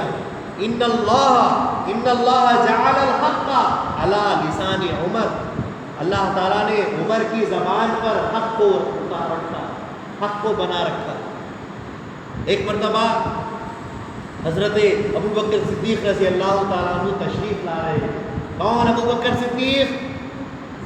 رسول اللہ صلی اللہ علیہ وسلم کے ساتھی، رسول اللہ صلی اللہ علیہ وسلم کے دوست، رسول اللہ صلی اللہ علیہ وسلم کے ساتھ ہجرت کرنے والے مہاجر، رسول اللہ صلی اللہ علیہ وسلم کے خسر، ان کے سسرے، یہ سارے مراتب حضرت ابو بکر صدیق رضی اللہ تعالیٰ عنہ کو حاصل ہے۔ تو حضرت ابو بکر صدیق رضی اللہ تعالیٰ عنہ تشریف لا رہے ہیں اور عمر ان کو دیکھ کر کہتے ہیں یا خیر الناس بعد رسول اللہ تعالی، اللہ کے نبی کے بعد سارے انسانوں میں بہتر انسان آپ ہیں، تشریف لائیے۔ کون کہہ رہے ہیں؟ عمر فاروق کہہ رہے ہیں۔ کس کو کہہ رہے ہیں؟ حضرت ابو بکر صدیق رضی اللہ تعالیٰ عنہ کیا کہہ رہے ہیں؟ یا خیر الناس بعد رسول اللہ تعالی، اے اللہ کے نبی صلی اللہ علیہ وسلم کے بعد سارے انسانوں میں بہتر آپ تشریف لائیے۔ تو حضرت ابو بکر صدیق رضی اللہ تعالیٰ عنہ جواب میں رسول اللہ صلی اللہ علیہ وسلم کی حدیث فرماتے ہیں کہ بھائی عمر، تم مجھے اتنا بڑا درجہ دے رہے ہو کہ اللہ کے نبی کے بعد اگر انسانوں میں اچھا کوئی ہے تو آپ ہیں، یہ مجھ کو کہہ رہے ہو، لیکن میں نے نبی سے کیا سنا، میں نے نبی سے کیا فرماتے سنا، سنتے ہو؟ اللہ کے نبی صلی اللہ علیہ وسلم نے ارشاد فرمایا ما طلعت الشمس علی رجل خیر من عمر، کہ سورج آج تک عمر سے زیادہ بہتر انسان پر طلوع نہیں ہوا۔ سورج آج تک عمر سے زیادہ بہتر انسان پر طلوع نہیں ہوا، سورج نہیں چمکا عمر سے زیادہ بہتر انسان پر، عمر سے زیادہ بہتر پوری دنیا میں کوئی نہیں گویا۔ اللہ کے نبی نے مجھے تو یہ کہا اور تم کہہ رہے ہو کہ اللہ کے نبی کے بعد سب سے اچھا انسان نہیں، کیسی بات کر رہے ہو؟ ابو بکر صدیق کا اتنا بڑا مقام ہے، رفیق رسول ہے، ہم سفر رسول ہے، مہاجر رسول ہے، خسر رسول ہے، لیکن اس کے باوجود اتنے مقامات رکھنے کے باوجود کہتے ہیں، کیا کہتے ہیں کہ اللہ کے نبی نے ارشاد فرمایا کہ سورج آج تک عمر سے زیادہ بہتر انسان پر طلوع نہیں ہوا، عمر سے زیادہ بہتر ساری دنیا میں کوئی نہیں۔ اور اس کے بعد تو ایک حدیث ایسی ملی، اللہ کے نبی صلی اللہ علیہ وسلم نے ارشاد فرمایا لو کان بعدی نبی، اگر میرے بعد کوئی نبی ہو جاتا لکان عمر بن خطاب، تو عمر بن خطاب ہو۔ آپ نے اپنی نبوت کے بعد اپنے بعد ہونے والے خلیفے کا چناؤ کر دیا ہے۔ آپ نے فرمایا اگر میرے بعد کوئی نبی ہو جاتا تو عمر بن خطاب ہوتے، کہ جن کے اندر اللہ تعالیٰ نے ساری نبوت کی چیزیں بھر بھر کے رکھی، ساری چیزیں نبوت کی ان کے اندر موجود ہیں، ملتی ہے۔ اس لحاظ سے عمر وہ ذات ہے، اگر میرے بعد اللہ کسی کو نبی بناتا تو عمر بن خطاب رضی اللہ تعالیٰ عنہ۔ بہرحال حضرت عمر فاروق رضی اللہ تعالیٰ عنہ کا وقت گزرتا جاتا ہے، آپ بڑے ہی جلال، بڑے ہی غضب کا مزاج رکھتے تھے، لیکن کافروں کے ساتھ اشداء علی الکفار ورحماء بینہم، مسلمانوں کے درمیان رحم کرنے والے اور کافروں کے درمیان سختی سے رہنے والے، یہ حضرت عمر فاروق رضی اللہ تعالیٰ عنہ کی صفت تھی۔ ایک مرتبہ اللہ کے نبی صلی اللہ علیہ وسلم نے خواب دیکھا کہ حضرت ابوبکر صدیق رضی اللہ تعالیٰ عنہ خواب میں نظر آتے ہیں، ایک کرتا پہنا ہوا ہے لیکن وہ کرتا کچھ چھاتی سے نیچے ہے۔ ایک دوسرے صحابی کو آپ نے خواب میں دیکھا، ان کا کرتا کچھ پیٹ تک، ناف تک ہے۔ کسی اور کو دیکھا، ان کا کرتا بالکل گھٹنوں تک ہے۔ لیکن حضرت عمر فاروق رضی اللہ تعالیٰ عنہ کو دیکھا، ان کا کرتا ٹخنوں تک ہے، پیروں تک ان کا کرتا جا رہا ہے۔ کرتا یعنی کہ اوپر کا لباس جو پہنتے ہیں، کرتا نیچے تک جا رہا ہے، اتنا نیچے تک جا رہا ہے۔ جب یہ خواب دیکھا، اللہ کے نبی صلی اللہ علیہ وسلم نے یہ فرمایا کہ جانتے ہیں اس کا مطلب کیا ہے؟ تو صحابہ نے کہا کہ اللہ کے نبی زیادہ بہتر ہے۔ حضرت عمر فاروق رضی اللہ تعالیٰ عنہ کا اتنا لمبا کرتا، ان کی دینداری ہے، انہوں نے جو اتنا لمبا کرتا پہنا ہے، ان کی حیا ہے، ان کی شرم ہے، ان کی دینداری ہے، دین کی خدمت کا یہ مقام ہے کہ ان کو جو وقت ملا انہوں نے دین کو اتنا زیادہ پھیلایا۔ روایت میں آتا ہے کہ حضرت عمر فاروق رضی اللہ تعالیٰ عنہ کی خلافت میں انہوں نے 4000 مسجدیں بنائی۔ بتائیے اسلام کے اندر کسی خلیفے نے اگر اتنی ساری مسجدیں بنائی، کئی مسافر خانے بنائے، کئی کنویں کھدائے، کئی کھیتیاں زراعت کے لیے مسلمانوں کو زندہ اللہ دیا وہ کر دیے کہ تم اگر زمین کو زندہ کر دو تو زمین تمہاری ہے۔ کہاں ایسا خلیفہ مل سکتا ہے جنہوں نے اتنا کام کیا؟ پھر اس کے ساتھ ساتھ اتنی سادگی، اتنی جو ہے سو آپ کے اندر عاجزی انکساری کہ حضرت عمر فاروق رضی اللہ تعالیٰ عنہ روایت میں آتا ہے کہ جب لباس پہنتے تو لوگوں نے 3 پیوند لگے ہوئے کپڑے دیکھے، اور راتوں کو جاگ جاگ کر روتے ہوئے دیکھے، اللہ کے خوف سے راتوں میں رو رو کر خدا کو مناتے ہوئے دیکھے، راتوں میں جاگ جاگ کر لوگوں کی مدد کرتے ہوئے دیکھے۔ حضرت عمر فاروق رضی اللہ تعالیٰ عنہ کیسے خلیفہ وقت ہیں، کیسے اللہ کے نبی صلی اللہ علیہ وسلم کے خلیفہ و صحابی ہیں، خلفائے راشدین میں آپ کا کیسا مقام ہے؟ راتوں کو جاگ کر عبادت کرتے تھے، لباس ایسا پہنتے تھے کہ پیوند لگا ہوا ہوتا تھا، اور حج کے تعلق سے ایک امیر المومنین خلیفہ وقت حج میں شریک ہے۔ آج ہم دیکھتے ہیں اگر عمرے میں جاتے ہیں یا حج کو جاتے ہیں، اگر کان میں رکعت پڑ جاتی ہے ہمارے کہ بھائی بادشاہ بھی آ رہا حج کے اندر، یا کوئی عمرہ کرنے کے لیے ہے یا ایک طواف کرنے کے لیے بادشاہ آ رہا ہے، تو سارے لوگوں کو ہٹا دیا جاتا ہے۔ حج کے اندر یا عمرے کے اندر، حرم کے اندر پورے لوگوں کو پولیس آ کر ہٹا دیتی ہے کہ بادشاہ آ رہا ہے، اس کی سیکیورٹی کی جا رہی ہے۔ لیکن حضرت عمر فاروق رضی اللہ تعالیٰ عنہ جب خود بذات خود حج میں شریک ہوتے، ایک خیمہ بھی ان کے لیے نہیں بنایا کرتے تھے، بلکہ جھاڑ کے نیچے سو جاتے تھے، جھاڑ کے نیچے بیٹھ جاتے تھے۔ آپ کے لیے کسی انتظام اور بندوبست کی ضرورت نہیں تھی، کوئی آپ کی حفاظت کے لیے نہیں رکتا تھا، بلکہ خود لوگ اپنی حفاظت ان سے کیا کرتے ہیں کہ وہ عمر بن خطاب ہے کہ جن کے درمیان شیطان کے آنے سے ڈرتا ہے تو کوئی ان کے اوپر حملہ کیا کرے، وہ عمر بن خطاب رضی اللہ تعالیٰ۔ بہرحال حضرت عمر فاروق رضی اللہ تعالیٰ عنہ کی ایسی سادی زندگی تھی کہ اس کی مثال دی جاتی تھی۔ ایک مرتبہ ایک بادشاہ، ایک ظالم بادشاہ اپنے قاصد کو بھیجتا ہے، جاؤ امیر المومنین جو مسلمانوں کے امیر بادشاہ بن کر بیٹھے ہیں، اس بادشاہ کا حال چال کیا ہے ذرا دیکھ کر۔ وہ قاصد، وہ بھیجنے والا جو بھیجا، جس کو بھیجا وہ آیا، آ کر خبر گیری کرنے لگا، پوچھنے لگا کہ امیر المومنین بادشاہ کہاں ہے تمہارا؟ تو لوگوں نے بتایا کہ ابھی گھر پر تھے، کہیں کام سے گئے ہیں۔ وہ ڈھونڈنے لگا، پوچھتے پوچھتے پوچھتے جب دیکھا تو کیا دیکھتا ہے کہ سخت دھوپ کے اندر ایک پتھر کے اوپر حضرت عمر فاروق رضی اللہ تعالیٰ عنہ سو رہے ہیں، اور ان کے جسم سے، ان کے چہرے سے پسینہ ٹپک رہا ہے اور پسینہ چمک رہا ہے۔ یہ دیکھ کر وہ قاصد حیران ہو گیا کہ یہ مسلمانوں کا بادشاہ، یہ مسلمانوں کا امیر، یہ کیا کیفیت ہے اس کی؟ چلچلاتی دھوپ پہ پتھر پہ لیٹا ہوا ہے اور جسم سے پسینہ بہ رہا ہے۔ تو اس قاصد نے یہ دیکھ کر اپنے ہی اندر یہ کہا کہ جس کو اللہ کا خوف ہوتا ہے وہ بے خوف ہوتا ہے، اور جس کو اللہ کا خوف نہیں ہوتا، جیسا ہمارا بادشاہ ہے، ظالم جو ظلم کرنے والا ہوتا ہے، اس کا یہ عالم ہوتا ہے جو خدا سے نہیں کرتا اور ظلم کرتا ہے، وہ پردوں کے اندر محل کے اندر بیٹھتا ہے اور ہم جیسے قاصدوں کو بھیجتا ہے کہ جا کر کیوں دیکھ کر، اور جو عدل و انصاف کرتا ہے، جو ظلم کو روکتا ہے، جو اللہ سے ڈرتا ہے، وہ بے خوف رہتا ہے اور اس طرح سے آرام سے پتھر پہ بھی سو سکتا ہے۔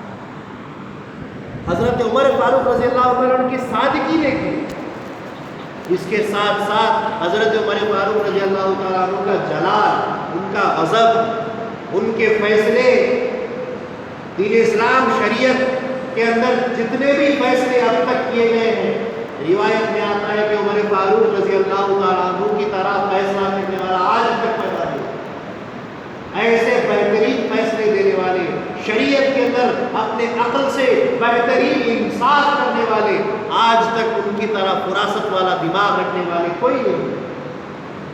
اسلام کو جتنی قوت اور جتنی طاقت اور جتنا اسلام پھیلایا گیا ہے، حضرت عمر فاروق رضی اللہ تعالیٰ عنہ کی خلافت کے 10 سال میں پھیلایا۔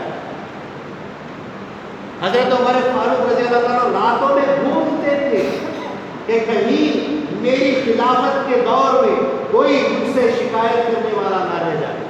ایک مرتبہ کا واقعہ ہے کہ حضرت عمر فاروق رضی اللہ تعالیٰ عنہ ایک بدوی کا، ایک بدو کا، ایک غلام کے کپڑے پہنے ہوئے آپ چھپ کر لوگوں کی خبر گیری کرنے لگے، راتوں میں جا کر لوگوں کی معلومات لینے گے۔ تو ایک خیمے کے بعد، ایک جھوپڑی کے بعد جب آپ پہنچے تو وہاں آپ کو ایسا لگا کہ یہاں پر کوئی ضرورت مند ہے۔ تو حضرت عمر فاروق رضی اللہ تعالیٰ نے آواز دی، کون ہے اندر؟ تو ایک بڑھیا کی آواز آتی ہے کہ میں بڑھیا ہوں۔ کہا کہ کیا آپ کو آرام ہے؟ انہوں نے کہا کہ ایسے امیر المومنین کے وقت میں اور اس کی خلافت میں ہمارے جیسے غریبوں کو کہاں آرام ملے؟ اللہ تعالیٰ عمر کا فیصلہ کرے گا۔ کیا کہا اس بڑھیا نے؟ اللہ تعالیٰ عمر کا فیصلہ کرے گا۔ حضرت عمر فاروق رضی اللہ تعالیٰ کی ملا جاتے ہیں، پریشان ہو جاتے ہیں۔ میری خلافت کے اندر اگر کوئی ایسا بے چین رہتا ہے، بے آرام رہتا ہے، تو مجھے اللہ تعالیٰ قیامت کے دن پکڑ لے گا۔ آپ نے کہا کہ کیا تکلیف ہے مائی؟ کہا کہ عمر کو اتنا بھی خیال نہیں ہے کہ میرے لیے کوئی پینشن مقرر کرے، میں ایک ضعیفہ ہوں، ایک بڑھیا ہوں، ایک بوڑھی عورت ہوں، میرے لیے بیت المال سے کچھ پیسے مقرر کرے۔ عمر کو اتنی بھی عقل نہیں ہے، عمر کو اتنی بھی سوچ نہیں ہے۔ تو حضرت عمر کہتے ہیں شاید ان کو پتہ نہیں کہ آپ یہاں پر اس حالت میں بھی ہو، ان کو کیسے پتہ چلے؟ تو بڑھیا کہتی ہے جب امیر المومنین بنے ہو تو کام ہے پتہ لگا۔ آپ جب اس مقام پر آئے ہو تو آپ کا کام ہے کہ آپ معلومات لینا، آپ خبر لینا، یہ کام ہے، ورنہ منصب کے پر کیوں بیٹھتے ہو؟ یہ کہا تو حضرت عمر فاروق رضی اللہ تعالیٰ عنہ کی ہیبت بڑھنے لگی۔ اب کیا کریں؟ یہ عورت تو چھوڑتی نہیں ہے، یہ بڑھیا تو مجھے چھوڑنے والی نہیں ہے، معاف نہیں کرنے والی ہے، اور زبردست بات کہتی ہے، بالکل صحیح بات کہتی ہے کہ جب منصب پر بیٹھا ہوں تو کام کرنا چاہیے، ہر ایک کا مزاج پوچھنا چاہیے، ہر ایک غریب کا، ہر ایک مسافر کا، ہر ایک بھوکے کا خیال کرنا چاہیے، میری ذمہ داری ہے۔ لہذا حضرت عمر فاروق رضی اللہ تعالیٰ عنہ کہنے لگے، اے بڑھیا کیا تو عمر کی اس غلطی کو معاف کر سکتی ہے؟ کیوں؟ کہا کہ اگر تو معاف کرے گی اس کے بدلے میں جتنے پیسے مانگے گی میں دوں گا، تو عمر کی اس غلطی کو معاف کر دے، اور اس کے بدلے میں ہم خرید و فروخت کر لیتے ہیں، ایک کاروبار کر لیتے ہیں، ایک بے کر لیتے ہیں، ایک ڈیل کر لیتے ہیں کہ تو غلطی معاف کر اور اس کے بدلے میں پیسے لے جا۔ بڑھیا کہتی ہے کہ کیوں مذاق کرتے ہو بھائی، کیوں مذاق کرتے ہو؟ بڑھیا کا کیوں مذاق اڑاتے ہو؟ کہاں پیسے دے سکتے؟ کہا کہ نہیں، اگر آپ واقعی غلطی کو معاف کرتی ہے تو میں پیسے دینے کے لیے تیار ہوں۔ تو بڑھیا نے کہا کہ 25 درہم مجھے چاہیے اس کی اس غلطی کو معاف کرنے کے لیے۔ یہاں سودا ابھی ہوا ہے اور حضرت علی رضی اللہ تعالیٰ عنہ وہاں پر آ جاتے ہیں اور آواز لگاتے ہیں، اے امیر المومنین آپ یہاں کیا کر رہے ہیں؟ وہ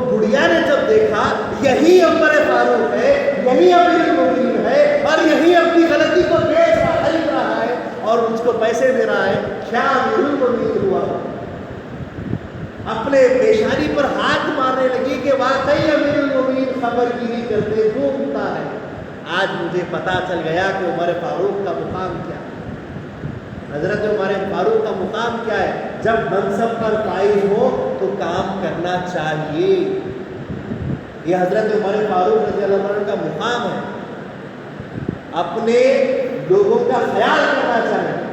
اور پھر حضرت عمر فاروق رضی اللہ تعالیٰ عنہ کا فیصلہ کیسا ہوتا ہے؟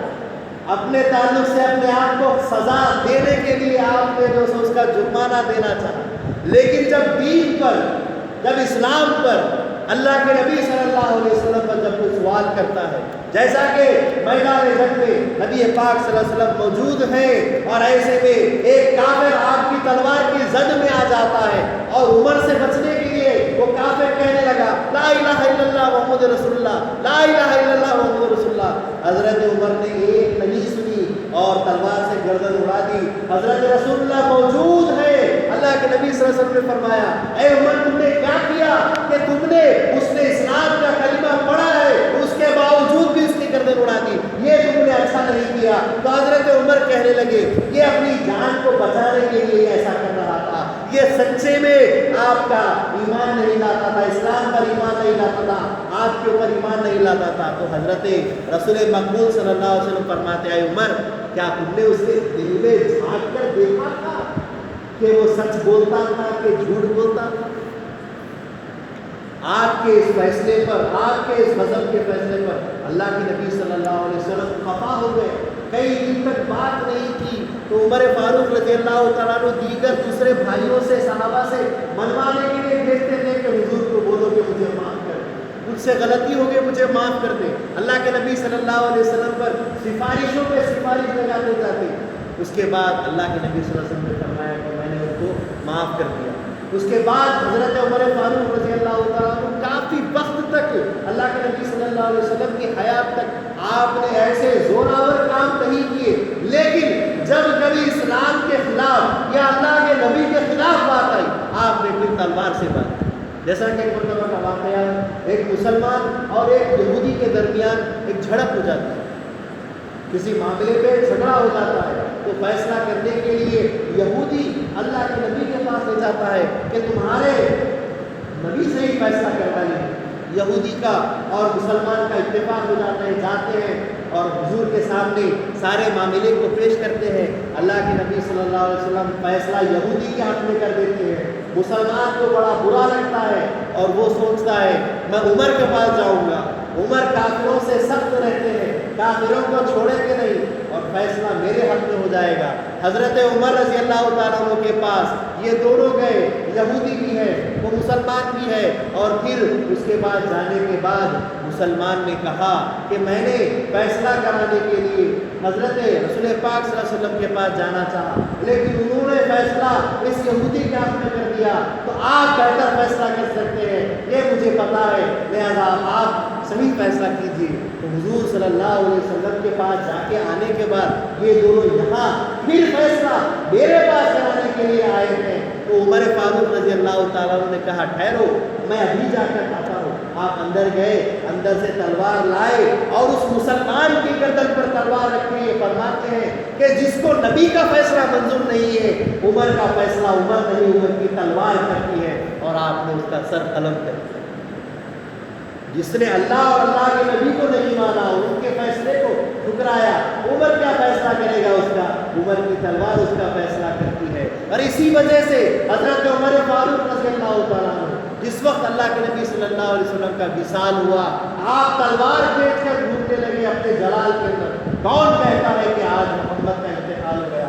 میں اس کے شانوں پر، اس کے کندھوں پر اس کی سر کو ٹکنے نہیں دوں گا جس نے یہ کہا کہ آج محمد کا انتقال ہو گیا۔ اس کے بعد حضرت ابوبکر صدیق رضی اللہ تعالیٰ عنہ نے خطبہ دیا، کھڑے ہو کر بیان کیا کہ دیکھو جو حضور کے اوپر ایمان رکھتے تھے، دیکھو حضور تو پردہ کر چکے ہیں، لیکن جو حضور کے خدا پر ایمان رکھتے ہیں خدا آج بھی ہے، اور تم اس خدا کے خاطر اطمینان میں آ جاؤ۔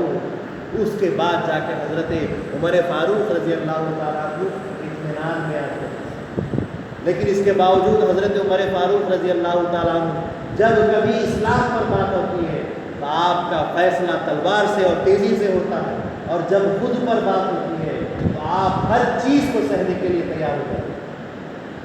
ایک واقعہ کہتے ہوئے اپنی بات کو آخری اختتام پر لے جاؤں گا۔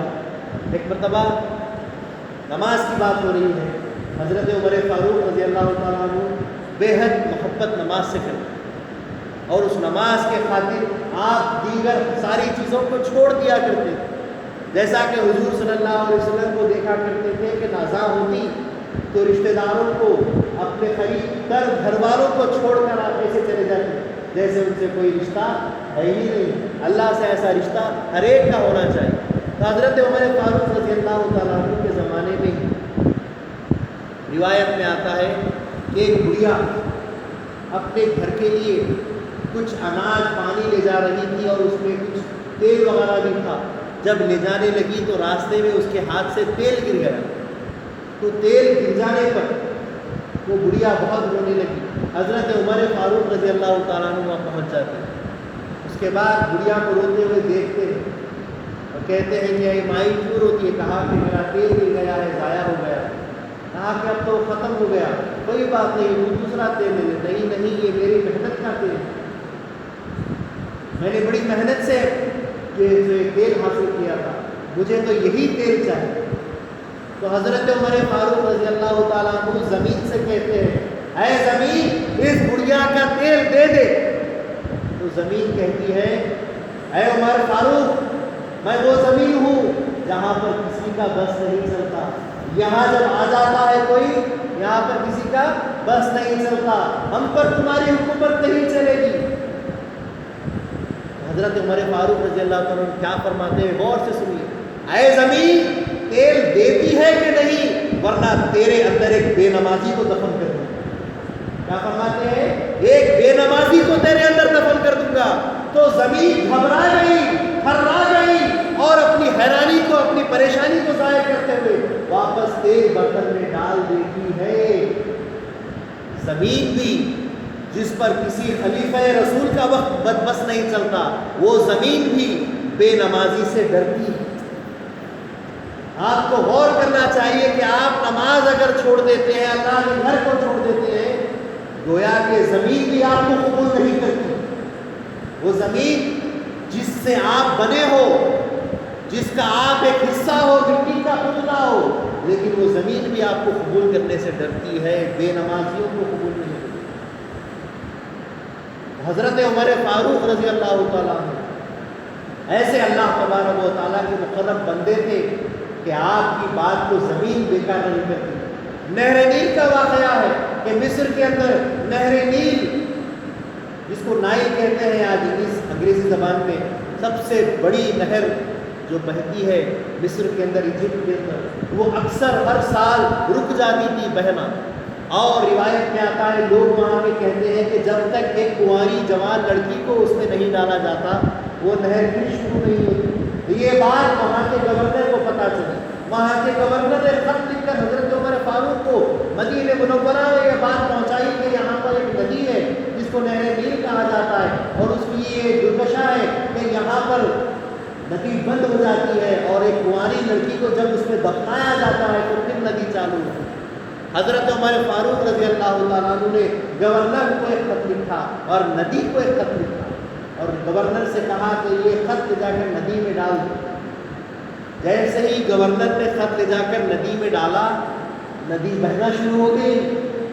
لوگ تعجب کرنے لگے کہ حضرت عمر فاروق رضی اللہ تعالیٰ عنہ کی گفتگو میں، ان کی بات میں، ان کے قدم میں آخر ایسا کون سا اثر آ چکا تھا کہ جس کی وجہ سے ندی بہنا شروع ہو گئی اور ہم کو ایک کنواری لڑکی دفن کرنے کی ضرورت بھی نہیں ہوئی۔ حضرت عمر فاروق رضی اللہ تعالیٰ عنہ نے اس میں کیا لکھا تھا؟ یہ لکھا تھا کہ اے ندی، اگر تو اللہ کے حکم سے بہتی ہے تو بہتی رہے، یا اگر تو اپنی مرضی سے بہتی ہے تو ہمیں تیری کوئی ضرورت نہیں ہے، تو بد بہے، تو ہمیشہ کے لیے رک جا۔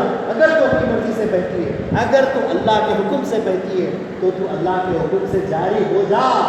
یہ لکھ کر آپ نے ڈالا تو اللہ کے حکم سے وہ ایسی چلی کہ آج بھی اس کا نام پورے دنیا کے اندر لیا جاتا ہے کہ سب سے بڑی ندی جو بہتی ہے، سب سے بڑی نہر جو بہتی ہے، نہر نیل، جو مصر کے اندر، ایجپٹ کے اندر آج بھی موجود ہے۔ حضرت عمر فاروق رضی اللہ تعالیٰ عنہ کی دنیا والوں کو ایک عطا، ایک مثال ہے وہ نہر۔ حاضرین گرامی، حضرت عمر فاروق رضی اللہ تعالیٰ عنہ اسی طریقے سے اپنا وقت گزارنے لگے، اللہ اللہ کرنے لگے، خود اللہ اللہ کرتے، لوگوں سے بھی اللہ اللہ کرواتے۔ آپ بحیثیت خلیفہ جہاں کہیں دوسرے ملکوں کے اندر، دوسرے شہروں کے اندر گورنروں کو اور حاکموں کو جب مقرر کرتے تو ان کے اوپر بہت سارے فیصلے لگایا کرتے تھے کہ دیکھو تم عالی شان گھوڑوں پر، ترکیوں کے گھوڑوں پر سواری مت کرنا، تم پتلا باریک ریشمی لباس مت پہننا، تم اپنے ساتھ دربانوں کو اور غلاموں کو مت پالنا، اور جب کوئی فریادی تمہارے دروازے پہ آئے تو تمہارا دروازہ ہمیشہ کے لیے کھلا ہونا، اور کوئی دنیا کی چیز تمہارے پاس جمع نہیں ہونا۔ اگر یہ چیزیں تمہارے اندر پائی جائے گی تو تمہیں اسی وقت معزول کر دیا جائے گا، تمہیں منصب سے ہٹا دیا جائے گا اور عام انسانوں میں رکھ دیا جائے گا۔ ایک مرتبہ کا واقعہ ہے کہ مصر کے ہی مقام میں غالباً ایک گورنر مقرر تھا جو ریشم کا لباس پہننے لگا تھا، اور ایک غلام نے یہ خبر حضرت عمر فاروق تک پہنچا دی تو عمر فاروق رضی اللہ تعالیٰ عنہ فرماتے ہیں اس غلام سے کہ تو اس حاکم کو، اس گورنر کو قیدی بنا کر اس جگہ لے کر آ۔ مدینہ منورہ میں حاکم وقت ہے وہاں کا، مصر کا، لیکن اس کو غلام بنا کر غلام نے قیدی بنا کر لے کر آیا، اور لانے کے بعد حضرت عمر فاروق رضی اللہ تعالیٰ عنہ نے بالوں سے بنا ہوا لباس، بکرے کے چمڑے کا لباس اس کو پہنایا، اور اس کو یہ سزا دی کہ تو نے آج تک بھی جتنا بھی پیسہ اور جتنا بھی ظلم کیا ہے اس کا تجھے بھگتان کرنا پڑے گا، اس کا کفارہ دینا پڑے گا۔ یہ حضرت عمر فاروق رضی اللہ عنہ کا اکثر فیصلہ ہوا کرتا۔ بہرحال اسی دبدبے کے اندر، اسی فیصلوں کے اندر، اسی اسلام کو طاقت دینے کے ساتھ ساتھ 10 سال کا عہد، 10 سال کا عرصہ آپ نے اپنی خلافت کا پورا کیا، اور بالآخر ہمیشہ مدینہ منورہ میں آپ یہ دعا کرتے، یا اللہ تو مجھے شہادت کی موت دے۔ کیا کہتے؟ یا اللہ تو مجھے شہادت کی موت عطا فرما۔ تو لوگ کہتے اے عمر تمہیں شہادت مدینے کے اندر کیسے ہو سکتی ہے؟ اس کے لیے تو میدان جنگ میں جانا چاہیے، کافروں سے ہتھیار کے ذریعے سے لڑنا چاہیے۔ بھلا تم مسجد نبوی میں بیٹھنے والے، مدینہ منورہ میں رہنے والے، یہاں شہر کے اندر بھلا تم پر کوئی کیسے غالب آ سکتا ہے، تم پر کوئی کیسے حملہ کر سکتا ہے، یہاں شہادت بیٹھے بیٹھے کیسے مل سکتی ہے؟ یہ ہونے والی بات نہیں ہے، لہٰذا تم کیوں ایسی فریاد یہاں بیٹھے بیٹھے کرتے ہو؟ لیکن حضرت عمر فاروق رضی اللہ تعالیٰ عنہ ہر وقت، ہر نماز میں، ہر نماز کے بعد اللہ سے یہ دعا کرتے کہ اے اللہ تو اپنے دربار میں مجھے شہادت کے ساتھ بلا۔ لہٰذا آخری حج آپ نے جب مکمل کیا سن 23 ہجری کا، اور حج سے فارغ ہونے کے بعد جب آپ مسجد نبوی میں ایک مرتبہ بیٹھے ہوئے تھے تو حضرت مغیرہ رضی اللہ تعالیٰ عنہ اور ان کا بے باک غلام ابو لولو فیروز جو ایک مجوسی تھا، حضرت مغیرہ رضی اللہ تعالیٰ عنہ سے جھگڑا کر لیتا ہے، اور فیصلہ کرانے کے لیے حضرت مغیرہ اور ان کا وہ غلام ابو لولو فیروز دونوں بھی عمر فاروق کے پاس آتے ہیں۔ حضرت عمر فاروق حق کو دیکھ کر سچائی کا ساتھ دیتے ہوئے حضرت مغیرہ کے حق میں فیصلہ کر دیتے ہیں، جس پر سے وہ مجوسی غلام ابو لولو فیروز بڑا غصے میں آ جاتا ہے اور آپ سے بے حد نفرت کرنے لگتا ہے، آپ کے قتل کا ارادہ کرنے لگتا ہے، اور چند ہی دنوں میں ایک زہر میں ڈوبا ہوا خنجر لے کر فجر کی نماز کے وقت، غالباً 26 ذی الحجہ کی وہ تاریخ تھی، یعنی کہ پہلی محرم سے 4 دن 5 دن پہلے کا یہ واقعہ ہے کہ خنجر زہر میں ڈوبا ہوا ہے، اور فجر کی نماز کے اندر حضرت عمر فاروق رضی اللہ تعالیٰ عنہ کے بالکل پیچھے پہلی صف میں وہ خنجر چھپا کر آ جاتا ہے، اور جیسے ہی نماز کے لیے رکعت باندھتے ہیں اللہ کے نبی صلی اللہ علیہ وسلم کے یہ عزیز خلیفے نماز میں داخل ہوتے ہیں، موقع دیکھ کر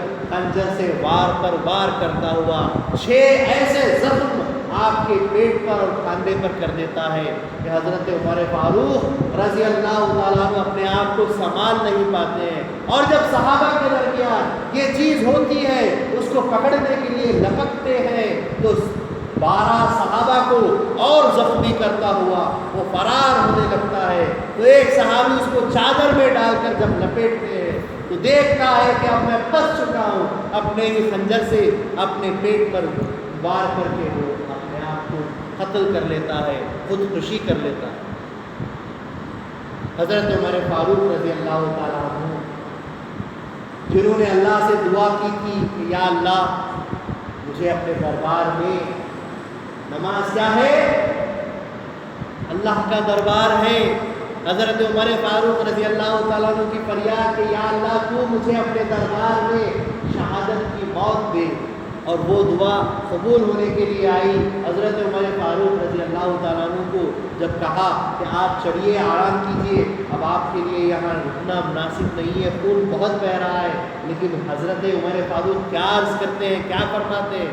پہلے نماز پڑھوں گا پھر جاؤں، پہلے نماز ادا کیے ہیں، موت آ رہی ہے، آنند فانند آپ شہادت کے قریب پہنچ چکے ہیں، لیکن اس حالت میں بھی نماز سے بہتر چیز اور کچھ نظر نہیں آتی، نماز ادا کرتے ہیں۔ حضرت عمر فاروق رضی اللہ تعالیٰ عنہ کی ابتدا نماز اور عبادت کے لیے ہوئی ہے۔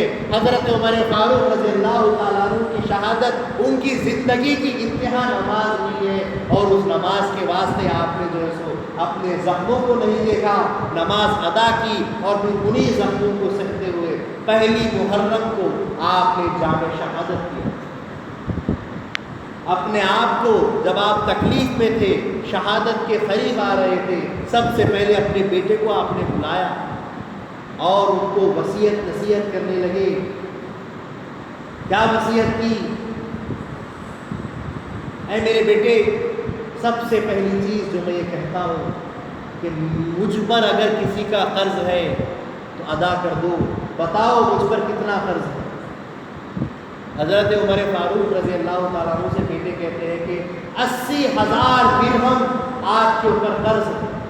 حضرت عمر فاروق رضی اللہ تعالیٰ عنہ اپنی جان کو روک لیتے ہیں، مجھ پر قرض ہے اور میں مر جاؤں نہیں ہو سکتا، اے میرے بیٹے میرے قرض کو ادا کر دے، میری جائیداد جو کچھ ہے اس کو بیچ دے اور اس قرض کو ادا کر دے، اگر میرے پاس جائیداد میں اتنا کچھ نہیں ہے تو ہے، میری اولاد ہے، اور جتنا بھی میرا قبیلہ ہے ان پر ذمہ داری بنتی ہے کہ میرا قرض ادا کرے، ورنہ مجھے چین نہیں آئے۔ اس کے بعد دوسرا سوال آپ پوچھتے ہو، اے میرے بیٹے ذرا بتاؤ میرا قاتل کون ہے؟ اے عبداللہ ابن عمر بتا میرا قاتل کون ہے، مجھے قتل کرنے والا کون ہے؟ تو کہا گیا، بتایا گیا کہ ابو لولو فیروز نے آپ کو خنجر سے وار کیا ہے، آپ کو قتل کرنے والا ایک مجوسی ہے۔ آپ نے اللہ کا شکر ادا کیا، یا اللہ تیرا لاکھ لاکھ احسان، تیرا شکر ہے کہ تو نے ایک مسلمان کے ہاتھ سے میرے خون کو نہیں رکھا، ایک کافر کے ہاتھ سے مجھے شہید کیا، تیرا احسان، تیرا لاکھ لاکھ شکر ہے میرے مولا کہ مسلمانوں کی تو نے میرے خون سے حفاظت کی اور ایک کافر کے ہاتھوں سے میرا خون اور میرا قتل کروایا، تیرا شکر ہے۔ اس کے بعد تیسرا سوال آپ کرتے ہیں، بیٹا اے عبداللہ ابن عمر جاؤ بی بی عائشہ صدیقہ رضی اللہ تعالیٰ عنہ سے میری تمنا، میری خواہش کا اظہار کرو۔ تو حضرت عبداللہ ابن عمر رضی اللہ تعالیٰ عنہ فوراً آنن فانن بی بی عائشہ صدیقہ رضی اللہ تعالیٰ عنہ کے پاس پہنچتے اور ان سے ان کی تمنا، عمر فاروق رضی اللہ تعالیٰ عنہ کی خواہش ظاہر کرتے ہیں کہ وہ اپنے ساتھیوں کے بازو دفن ہونا چاہتے ہیں۔ کون ہے عمر فاروق رضی اللہ تعالیٰ عنہ کے ساتھی؟ حضرت عمر فاروق رضی اللہ تعالیٰ عنہ کے ساتھی اللہ کے رسول صلی اللہ علیہ وسلم اور ابو بکر صدیق رضی اللہ تعالیٰ عنہ، بالکل حضور صلی اللہ علیہ وسلم کے مزار کے قدموں کی طرف ابو بکر صدیق رضی اللہ تعالیٰ عنہ کا مزار نیچے ہے، اور ان کے قدموں میں حضرت عمر فاروق رضی اللہ تعالیٰ عنہ کا مزار بنایا گیا۔ بی بی عائشہ نے ان کی تمنا کی اجازت دے دی اور کہا کہ میں نے اپنے لیے وہ جگہ رکھی تھی، لیکن عمر فاروق رضی اللہ سلام کرتی ہو اور اجازت دیتی ہو کہ وہ میری جگہ بھی لے سکتے ہیں۔ اس طرح سے حضرت عمر فاروق رضی اللہ تعالیٰ عنہ نے اپنے یار ان کے ساتھ، اپنے ساتھیوں کے ساتھ ان کے بازو میں دفن ہوئے اور بڑے اطمینان کے ساتھ جام شہادت کو دیا۔ تو محرم کی یہ وہ پہلی تاریخ ہے جہاں حضرت عمر فاروق رضی اللہ تعالیٰ عنہ کی شہادت عمل میں آئی، اور ان کی شہادت سے وہ جہنم کا افق کھل گیا اور یہاں سے فسادوں کی بارشیں ہونے لگی، فسادیاں ہونے لگے، یہاں سے جھگڑے ہونے لگے، یہاں سے شہادتوں کا سلسلہ شروع ہونے لگا اور امام حسین رضی اللہ تعالیٰ عنہ کی شہادت تک جا کر پہنچا۔ انشاءاللہ العزیز کل سے ہم حضرت امام حسین رضی اللہ تعالیٰ عنہ کی زندگی مبارک، آپ کی سوانح حیات، آپ کا بچپن، آپ کا کردار، آپ کا عمل، اس کے اوپر انشاءاللہ تعالیٰ ہم روشنی ڈالنے کی کوشش کریں گے، اور انشاءاللہ العزیز آج کی طرح ہم اگلے دنوں میں بھی کچھ نہ کچھ یہاں سے فیض لے کر اٹھیں گے، اور اس جذبے کے ساتھ اٹھیں گے کہ اللہ تعالیٰ ہم کو ایمان کے ساتھ رکھے گا، عمل کے ساتھ رکھے گا، اور ایمان اور عمل کے ساتھ ہمارا خاتمہ کرے گا، ایمان اور عمل کے ساتھ ہمارا حشر فرمائے گا، جیسا کہ اللہ نے فرمایا کہ انسان اس وقت تک خسارے میں ہے جب تک کہ اس کے پاس ایمان نہیں ہے اور عمل نہیں ہے۔ اللہ تعالیٰ ان بزرگوں کے واسطے سے ہم کو ایمان اور عمل دونوں کی جو ہے توفیق عطا فرمائے۔ اللہ تعالیٰ ہمارے اندر ایمان کا جذبہ اور عمل با محبت، عمل با اخلاص پیدا کرے۔ اللہ تبارک و تعالیٰ ہم تمام کو قبول فرمائے۔ اللہ تبارک و تعالیٰ ہمارے صغیرہ اور کبیرہ گناہوں کو ان بزرگوں کی شہادتوں کے واسطے سے معاف فرمائے۔ اللہ تبارک و تعالیٰ ہمیں اپنے دیدار سے سرفراز فرمائے۔ اللہ تعالیٰ ہماری خبروں میں ہم کو راحت دے، آخرت میں ہم کو سائے نبی، سائے مہدی کے اندر جگہ دے۔ اللہ تعالیٰ ہم کو آخرت میں اور دنیا میں کامیاب بنائے۔ آمین۔ وآخر دعوانا ان الحمد للہ رب العالمین۔